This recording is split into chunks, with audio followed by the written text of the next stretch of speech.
Okay, welcome to the McKinney-Vento training for secretaries. You make the first impression for every student when they walk into the door. You're the first point of contact for a homeless student when they walk into your school building. So who is a homeless child? A homeless child is a student who lacks a fixed, regular, and adequate nighttime residence. This is not fixed. It may be a roof over their head tonight, but it is not fixed. It may not be there when the child comes home from school. Regular shelters aren't regular. They're only allowed to stay there for a certain amount of time, and many times the young boys and the fathers are not allowed to stay in the shelters, and the mother has to make the decision to divide up her family. And adequate. This is not an adequate living situation. There needs to be running water. There needs to be electricity.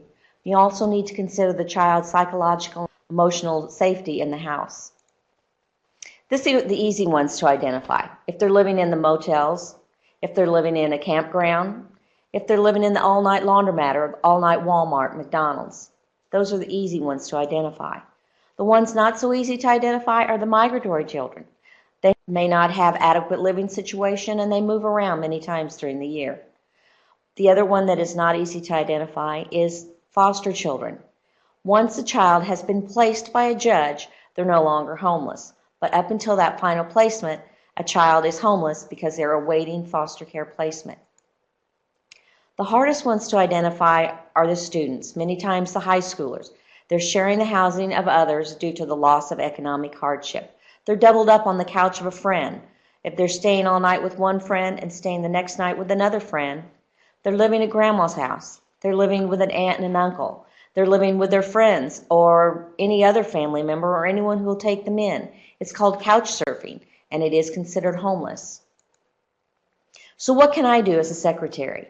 You can enroll them immediately, waive all the fees, enroll them in the free lunch, make sure that they're entered into the SIS system, and contact the district liaison.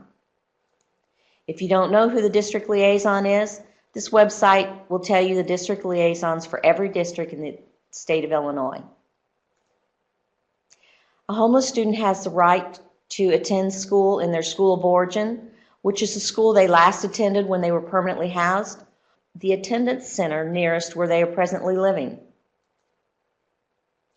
So that's where residency comes into play. Custody does not need to be awarded by the court for enrollment.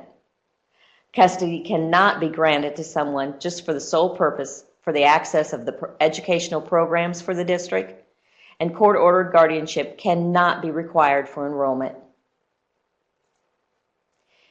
Be the watchful eyes for the district, that special person that this child will always remember when they come into school. It may be just the little things, but you can be the special person they'll always remember.